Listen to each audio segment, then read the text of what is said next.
That was a difficult night, especially the first half. Give your assessment of the game. Yeah, it was difficult. I think because we played against a good side, and I think the way we did it in the first half was not good. When we recovered the ball, we lost it too quick with simple passes. I think I think it was the reason why we couldn't come in our game. I think what we did in the weekend quite well. When we recovered the ball, when we counter press, and we had the ball, we played good football. And yeah, we didn't do that the first half. We lost the ball too easy, and I think 2 moments where we were not concentrated enough, they scored. Yeah, were you presenting presents to them? I mean, particularly the second goal, it was laid out on a plate for Real Madrid. Well, I don't want to say that it was a present because he still had to make the goal, but yeah, that was typical for the first half. We were not concentrated enough, not sharp enough, and I think it was a long ball, and yeah, we didn't stand well at the back, and that's why it happened what happened at the second goal. Did you need to get in at half-time to find some solution to get reorganised? Oh yeah, what we just said in the second half is that we have to play our football, don't lose the ball too easy, and has to be more concentrated than in the first half, that we have to stand better at the back because they were a few times dangerous with the long balls, and also in the second half, I have to say. But yeah, and just play our own game. I think that's why we scored a goal. But unfortunately, they scored one again, and yeah, that makes it more difficult than when it's 2-1. But that one away goal does give you some hope. There's still a chance. Yeah, it gives us confidence, of course. Of course, we hoped on a better result now, but you know, we have to hang on the good things, and that's the away goal. But now we just have to make sure that we score 2 and don't concede a goal. Ginny, thank you very much. Trying to be as upbeat as possible, talked about the concentration, saying it, but no fans at Anfield is a massive difference, because those nights there, we've been to many of them. Obviously, it didn't work for them last season with Atletico when there were fans, but they've had some great comebacks. Now they've got to do it without their fans at a time where they're struggling at home. Yeah, it's disappointing. I thought it was a disappointing performance overall. They can do it still. They've got the players to do it. Yeah. Madrid aren't. This isn't a vintage team, but it's just Liverpool aren't on top form at the minute. We did question before the game: was that Arsenal thing, the game, a flicker of light? Was it the resurgence of this team? On that evidence, then they've still got a long way to go. But they've got to find something, and there've been miracles at Anfield before. Yeah, strange things happen. I mean, it's not all lost anyway. 3-1 is not the worst result in the world. 3-0. On the other hand, would be. Yeah, no, the away goal's so important, isn't it? But just didn't feel that they got close to anyone tonight. Cruz dictated the game, didn't feel that they got into him. Vinicius' pace was causing trouble all evening. The one plus point was obviously the away goal, and they're back to Anfield, and they'll be hoping for more. The experience. We always talk about experience as well at this stage of the tournament, knockout phases. The Modric, Cruz, Benzema, them three there, bringing the others through. Vinicius. Liverpool have got experience now. They've got a lot of Champions League winners on that pitch as well. And the players up front have been. Yeah, but these boys we're talking there have got hundreds of games at this level, and then they've been here many, many years, not just the 1 or 2 years like Liverpool players. Yes, they've had recent history in this tournament, but them players I'm talking about have been in this tournament like 10, 15 years, and so that counts for a lot. And when you've got young bloods alongside you like Vinicius, who's been touted as one of the next superstars to come out of Brazil. Today he showed up in the Champions League and give us a little example of what he's about. Yeah, I was disappointed with the midfield area, I thought, tonight. I thought we all said that the midfield would be a crucial point. 29, 31, 35 years of age. Now, they're brilliant on the ball, and that's what Spanish football is. It's dictating the ball. But I just think you can, if you go at them, if you have the energy, like when Anderson's in Klopp there. And Liverpool way. So why are they not playing that way now? Well, Rio made a good point right at the start, I think, and I think it starts from the back. When you're so confident in your back two that they can go 1-to-1, you can squeeze, you can do whatever you like, you can flood men forward, you can push your full backs forward again. You can do so many things, but when you're vulnerable at the back, it goes down like a pack of cards. I think it's having a knock-on effect, not only on the midfield, but also perhaps the fullbacks who have been nothing like. It's a knock-on effect. It's like a domino effect. Yeah. And now they're just not pressing with the same enthusiasm, with the same energy. Yeah. And this midfield that they're playing against, yes, it's brilliant. It has been brilliant for so many years, but you can overrun them with pure energy and physique and everything. And I'm sure you could at Anfield, but it just doesn't feel like that energy's in that engine room at the moment. Can you see them turn it around, Peter? Listen, they've got the ability to do it. I think if there was crowd in the stadium, it'd be a different story. It is a lot more difficult now. But watching Real Madrid tonight, we have to take your hat off as well when you do let those boys play in midfield. And I thought they defended well tonight as well. And a word on Zidane, before we tell you what else has happened this evening. Zidane, he pulls out some results, doesn't he? It's amazing what he does. I mean, the way he's got this team, and you wouldn't sit here and say that this is one of the best Real Madrid teams you've seen in the last 4 or 5 years. But he just manages to get big results at big moments. And today they showed up. And before, I was convinced before this game that the Liverpool would get something out of it. And they really just came and they dusted Liverpool down. 2 good games. Champions League knockout stages always deliver. Yeah, and we've got goals. And they're not even the second legs. Yeah, exactly. And what's good about it is that the 2 second legs have still got a bit to play for. Lots to play for. Yeah, you hate to go into the second leg and it's like a 3 or 4-0.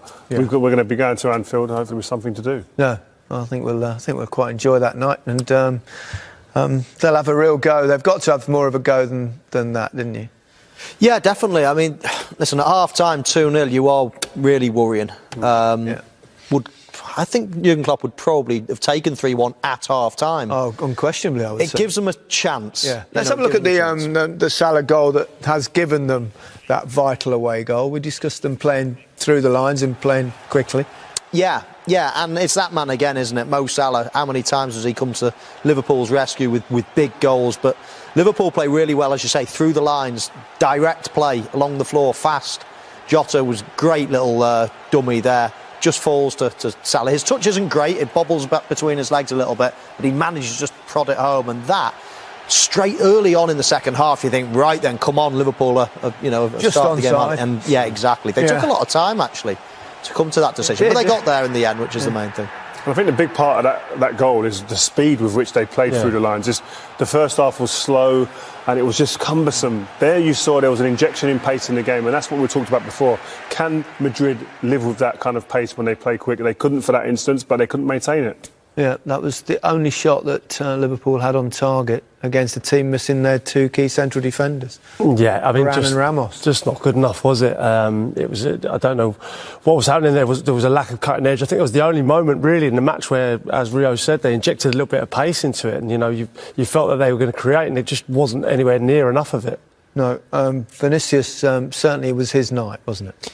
Yeah, he's sort of... You watch him sometimes, don't you? Think, wow, what a player. But then sometimes you think he goes missing a lot of that. He is young. His finishing has been poor in the games that I've seen, a lot of them, but it certainly wasn't this evening. It wasn't this evening. He was a constant thorn, wasn't he? And obviously, Trent's best attribute is going forward. He's a brilliant passer of the ball. Showed on occasions tonight how good he is. But on this side, he got a little bit of joy.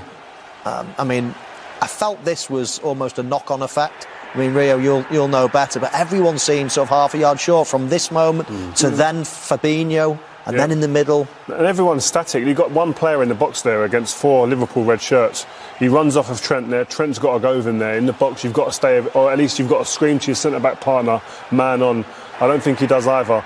And then I don't think Nat Phillips can react in that short space of time. And it's a goalkeeper, maybe the keeper, but it's a decent finish. I mean, he's only had 4 goals before this game, Vinicius, and today he gets 2, and he looked a real player. He certainly did. The damage was done early on, though, wasn't it? I think you've had a look at the goals in the first half. Yeah, and we talked about Madrid losing their 2 experienced centre-halves, but obviously the same has happened for Liverpool a little while back. And here, this is Toni Kroos, we all know what he's like when he gets the ball and how good he is. He gets the ball here, the ball's out of his feet. And what's he doing? He's scanning the pitch. Who's available, who's on. And once that happens, as a centre-half, you can't stand in a line like this.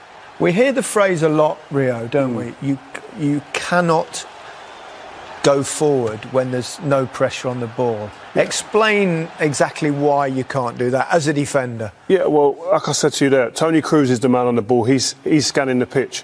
When he's got no pressure on the ball like this, there's nobody in front of him to get his head down. His head's up, he can see the whole pitch. Once that happens, and you know there's pace around you, for instance, as well. Benzema's quick enough. Vinicius obviously is very, very quick. As a centre-half, especially here, you've got to drop it, the opposite side of the ball. Drop off a little bit. If he just drops off maybe to around not talking 10 yards, 5 yards drop off, he then at the moment he can only see one person. Can he see? Benzema. That's the only person he can see. He can't see over his right shoulder, who is Vinicius, who is the man who gets in. And I'll slow it down here.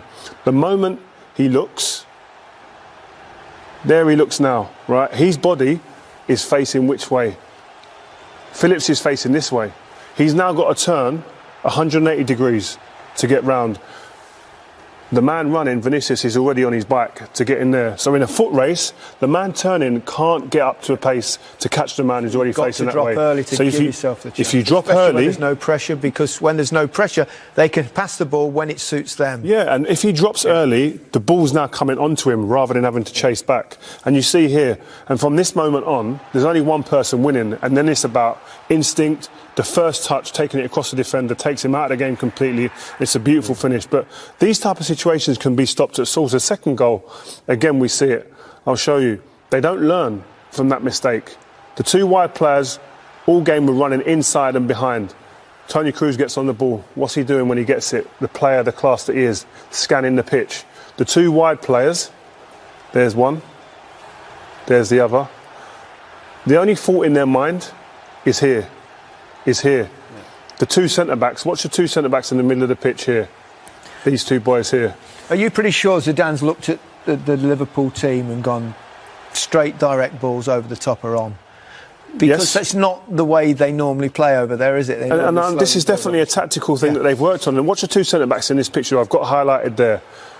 They don't move. Their reaction, they stand up, they stand still, and there's no pressure on the ball.